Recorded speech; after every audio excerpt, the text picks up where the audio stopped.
So today we're going to do the handover video on this Rollerteam T-Line 590. We're going to start on the outside and then we're going to move on to the inside. So firstly, coming over to the passenger side, you'll notice that you've got your fill-up points which are underneath this flap. You just need your ignition key to unlock this so you can fill it up with diesel. Opening up the passenger door, you've got your bonnet release catch which is here, which I'll release now. And whilst we're here, this particular motorhome has been fitted with Remis cab blinds. To operate these, all you need to do is pinch the black plastic tab and pull out like so.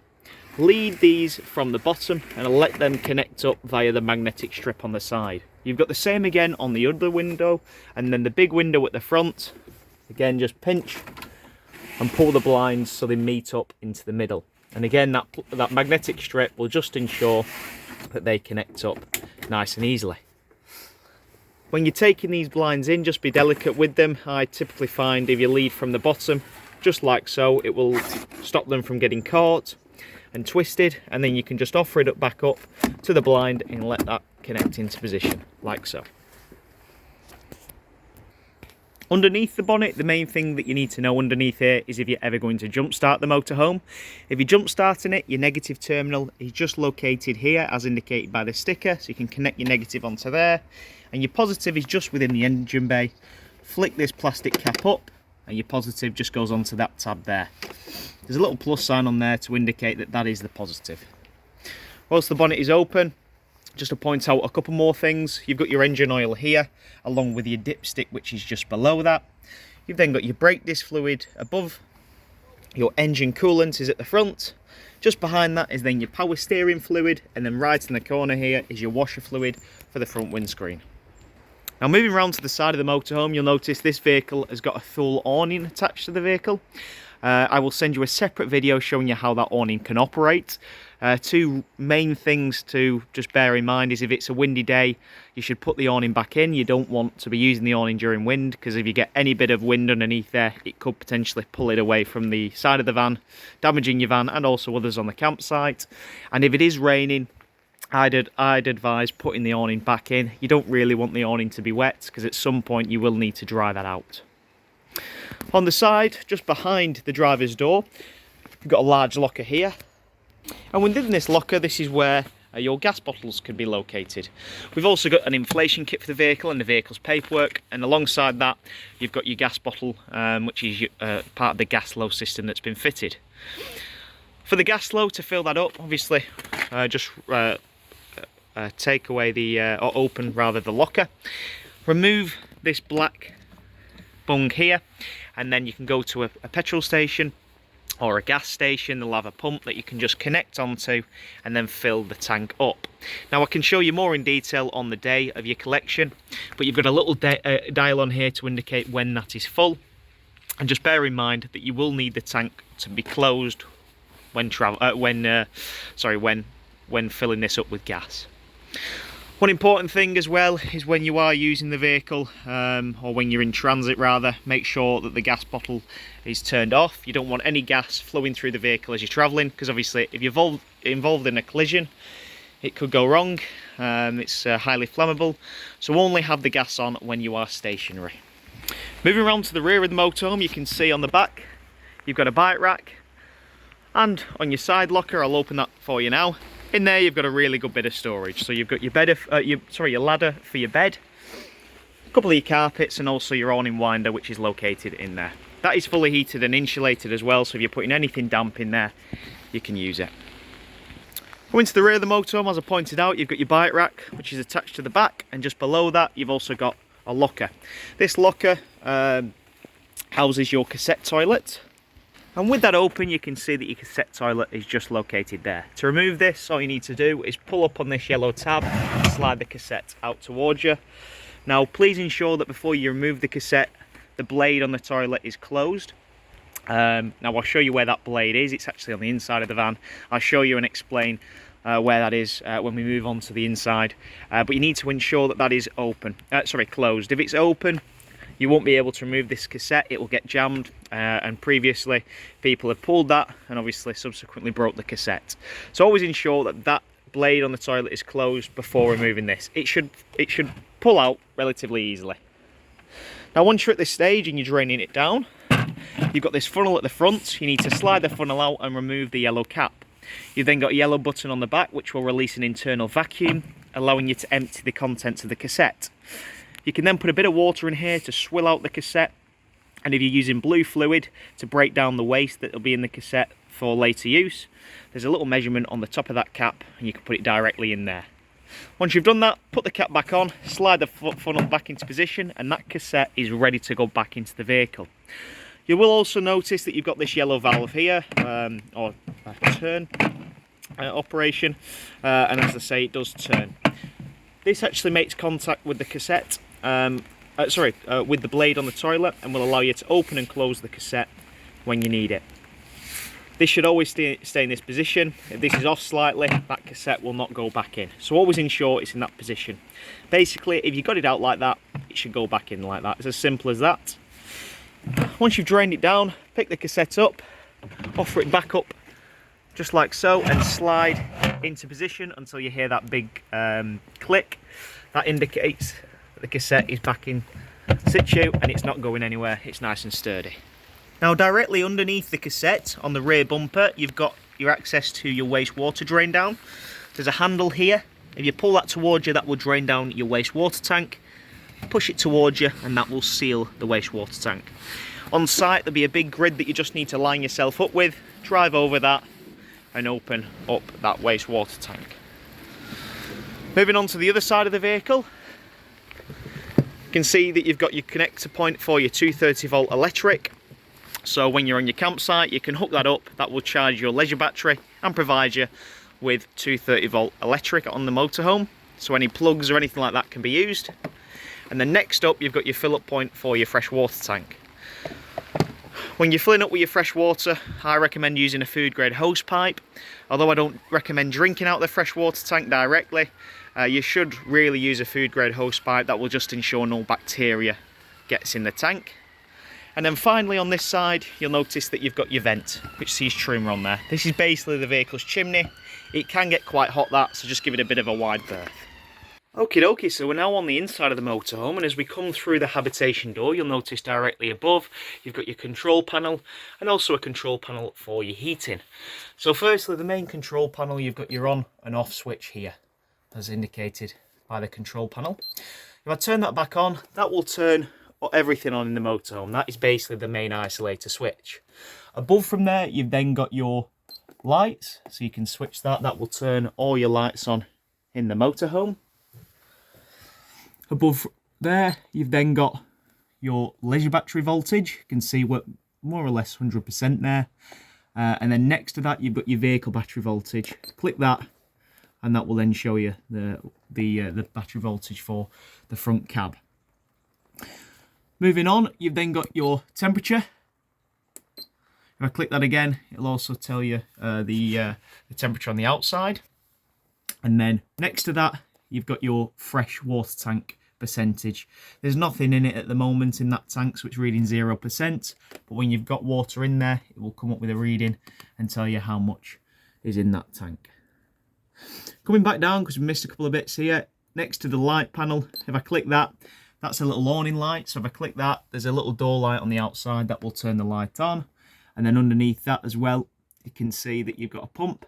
Click that, and that will activate your pump for all of your taps.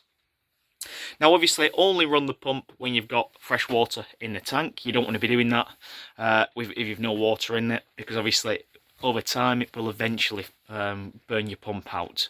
So providing you've filled up your water on your campsite and everything's sealed and good to use, click your pump on and then go to each of your taps. So that goes for the kitchen tap, the sink and also the shower, and then turn the tap on. That will pull fresh water from the fresh water tank, and if you select it on hot first, that will then direct it through the boiler. It will spurt and splutter at first, but when it's running steadily, you've primed your system for your hot water. Once you've done that, flick it over to cold and let it do the same thing. It will spurt and splutter, it will eventually run steadily, and then you've primed your system. On the hot water, please note it will take a bit of time because it's pulling the fresh water through the system and then trying to fill up a 10-litre boiler. So it's going to take a little bit more time, so just be a little bit patient with that. but that's all you've got to do. Just make sure that it's running steadily and you're away. And as I say, you need to make sure everything's sealed when you are doing that. Now once you've done that, you can actually leave your pump on, because each of your taps have got something called the micro switch on, which will activate and deactivate the pump whenever you need it. So it's dead handy. And as I say, the only time you really need to turn your pump off is when you've run out of water. Now moving along and coming back to the control panels, and as I say, moving on from the main control panel for the vehicle, you've next up got your control panel for the heating. So as you can see, in the position it is at the moment, when it's facing this little naught, this indicates that the heating is off. Now if you're wanting the vehicle heating to be on, but just the vehicle heating, nothing else, just flick that down when it's showing that little gas flame, and that will indicate that the vehicle heating is on. As you can see, that then lights up. If you want to heat the water as well as the vehicle, flick that down again, and you can see it will show a little gas flame, as well as, it's a little bit difficult actually to see on the video, but you'll see it's a little gas flame and then a little squiggle saying 60 degrees. So that will heat both the water and also the motorhome heating, or the motorhome itself. Now if you just want to heat the water, you've got two options. You can either run it off 40 degrees or 60 degrees. I'm not going to leave that on because obviously I have no water in the boiler at the moment, so I don't want to burn the boiler out. But select it on 40 or, as I say, 60 degrees, depending on how fast you want that water to heat up. If it's really cold, I'd recommend getting the water up to temperature before you start with the vehicle heating. As I say, that'll just ensure that it gets up to temperature the quickest. And like I mentioned, if you prime your system first and you pull that water from the boiler out of the tap on the hot water, that will ensure that that boiler has got water in, which will then allow it to get up to temperature. So that's the first thing you do. By the time you get in the van, you turn this heating on. Once you've got everything sorted, the water will be nice and warm.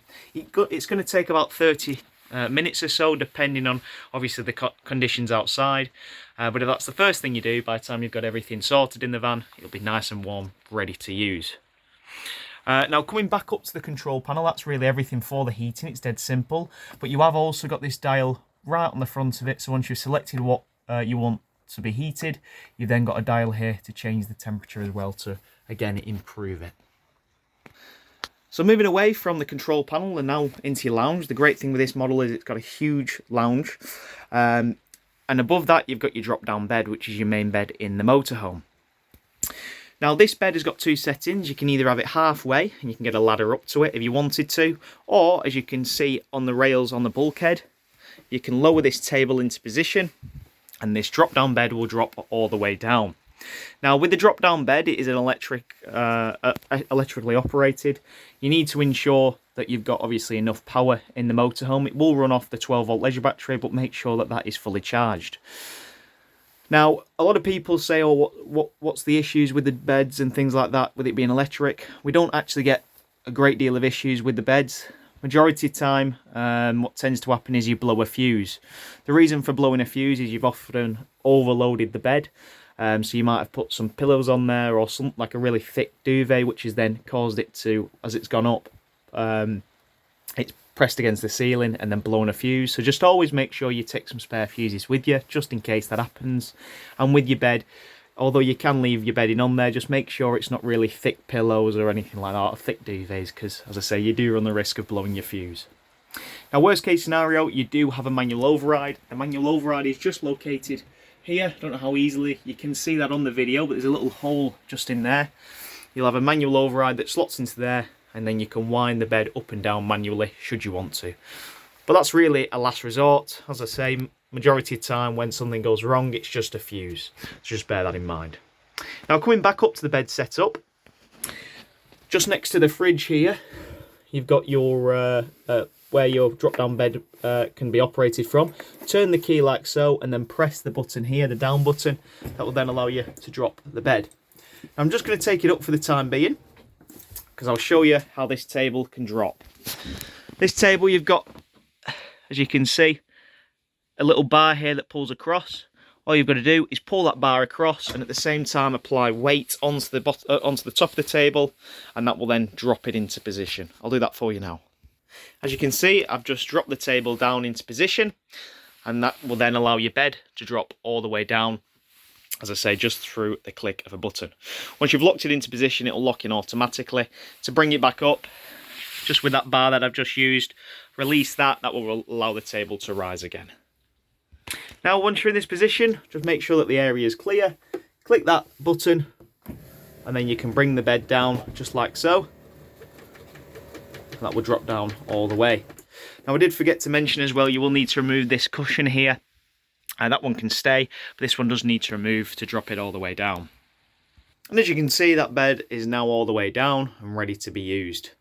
Like I said, all the bedding can stay on. You've also got a net on here, so if you are having it in the halfway position, that netting can connect onto here should you want it. And as you can see, I've just popped the bed up, lifted the table, and then you're back to your lounge area. Now, before moving on from the lounge area, the two forward-facing seats, if you just remove the seat base, you can see your boiler is located just underneath there.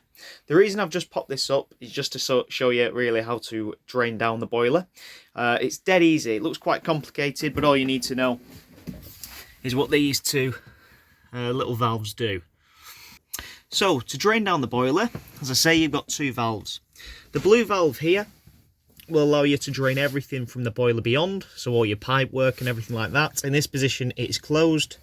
All you've got to do is turn it away, like so. So it's facing across and towards the kitchen, and that will drain down everything from the boiler beyond there. I'll seal that back up for us now. And then for your boiler, you've got this frost protection valve here. This actually reacts to temperature. It's really clever, and if it gets to a certain temperature and you've forgot to drain the boiler, it will automatically drain itself for you. Now, that doesn't mean, you know, don't drain it. You should still get into the habit of draining it. So firstly, as it is now, it's actually in the drain position. You can see the blue valve, or the blue button rather, is poking out on the side, and the blue diamond, there's a little black nib on the inside of that that's pointing up. To seal this, turn the diamond across, press that blue button in. You can see it's now flush and it's good to be used. That is now sealed. That will allow you to pull water through to the boiler. So when you're using the vehicle, seal that, and then you can start pulling water through and feeding it through by turning your pump on. To drain that down, turn that diamond across. You can see the blue button pops back out, and the black nib on the inside of the diamond pops up. Just as simple as that, nice and easy. Now, as I mentioned, it's a frost protection valve, so it does react to temperature. So if you've forgot to drain it, it will react to temperature, and when it gets to that certain temperature, it will drain automatically. Now, in some instances, if you've not used the vehicle for a while, or if you're using the van in a really cold climate, you will need to get this area up to temperature first, because it won't allow you to seal this. This blue button will keep pinging out in fear that it's basically going to freeze. So firstly, turn your heating on. Make sure that this area is nice and warm. After about 30 minutes, you can then seal that boiler and you're good to go. Now, when you turn your heating on, make sure you're not turning the water heating on. Make sure it's the vehicle heating that you're turning on, of course. But as I say, after 30 minutes, get that warm. It'll allow you to seal it, and then you can pull the water through the system.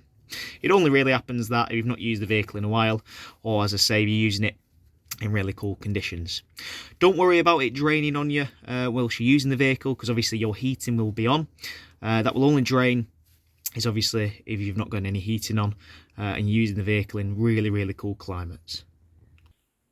And with that back in position, your lounge is good to use. You've also got a little bit of storage underneath that far bench there, and a little bit underneath here, as you can see. Okie dokie, so coming into the kitchen area, we've obviously spoken about priming your system for your boiler and out of the tap. You've also got a Thetford oven here. Obviously, you'll need your gas on for this to operate, but that is your oven there, and then underneath that, you've also got a little bit of storage. But in here, you've got your RCD breaker, so if the vehicle ever trips, you can come to this point. And you'll also notice you've got three red valves here. These are what's known as isolation valves. They will allow you to isolate certain areas of the vehicle.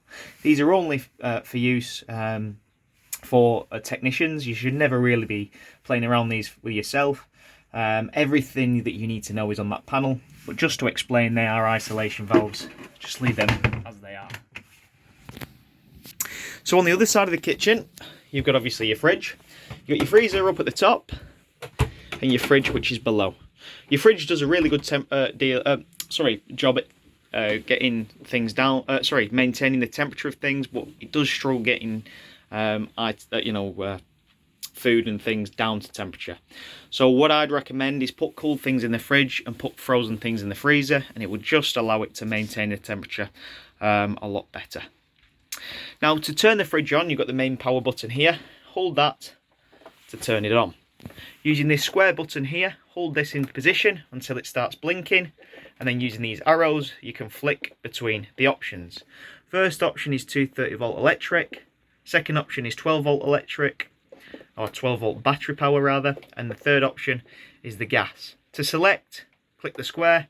You can then change the temperature of the fridge should you want to, again through these arrows. Click that again, and then your fridge can operate. Now I'm going to turn this off for the time being because I've not got the gas turned on the inside of the van, so I don't want it to fault. But obviously you want to make sure that you select a fuel that you have got. Now, like I mentioned, you can run it off 230 volt, 12 volt or gas. Now when you're wild camping, a lot of people think that they can run the fridge off 12 volt electric or the 12 volt leisure battery. However, that is not the case. If that was the case, it would just take so much power from the battery, you'd be left with nothing. So it'll only allow you to run the fridge off your gas for when you're wild camping, you're stationary. Obviously, when you're on your campsite, you run it off your 230 volt. And then when you're travelling, you will then run it off your 12 volt leisure battery. The reason for that is when you're travelling, this vehicle has got a built-in alternator, which will send power from the vehicle battery into the leisure battery, which can then power the fridge. So it's as simple as that. So make sure when you're travelling, it's on the 12 volt, and when you're stationary and you're not plugged in, run it off your gas. One thing I did forget to mention as well, for your heating and the motorhome, obviously that will run off gas. So just make sure that your gas is on for that to operate. In the cabinet above the kitchen area, you've also got obviously your telly that's been wired in, but you've got a Vision Plus aerial. You've got a little blue light on here to indicate that that's on. I'd leave that on permanently. You have got a little switch where you can turn it off if you wanted, but like I said, I'd turn that off. I'd turn that on. I'd leave that on permanently, because when you turn your isolator button off on there, it will turn that off automatically for you. And you've got a little dial on there to improve the range should you need it. And moving to the bathroom area, you can see that in the bathroom you've got a really good bit of storage, as you can see, and that actually accesses the outside storage should you need it. But the main thing that we need to talk about is obviously the toilet. We've spoken about priming the system for the shower and the tap, but the final thing is obviously the toilet cassette. So, like I mentioned, you've got something called a blade on the toilet. That is the blade that I keep referring to, this piece of plastic. If you pull that towards you, that will open the blade. So when you're using the cassette, you of course need to open the blade so all the waste can drop into the cassette. So pull that towards you, all that waste can drop into the cassette, and then using the blue button on the top there, just click that, that will activate your flush, and that will empty and flush the system into the cassette.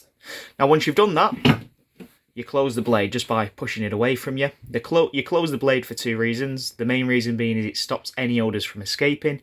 But most importantly, the second reason is it just gets you into the habit of having that closed. So every time you come to remove the cassette, it doesn't get caught or tangled up. And again, it won't break it. One thing to bear in mind with this flush button, you will need your pump on for that to operate. And also you've got a little indicator here which will light red when you do need to empty the cassette. Before we conclude today's handover video as well, on all your skylights you've got fly screens and blackout blinds. You can open these by turning this little valve here, dial rather, but please bear it in mind when you're travelling, these should all be sealed. You don't want to be travelling with these skylights open. And that same rule goes for your blinds and all your side windows. So blackout blinds, fly screens, and as I say, you can open these like so, like that, and let that clip into position. Push that all the way up to disengage it, and then you can lock these in. And as I say, just make sure that these are all nicely sealed for when you're travelling. You don't want any wind coming underneath here because it'll just rip the side window off. And that concludes the handover video on this Rollerteam T-Line 590. I hope you enjoyed.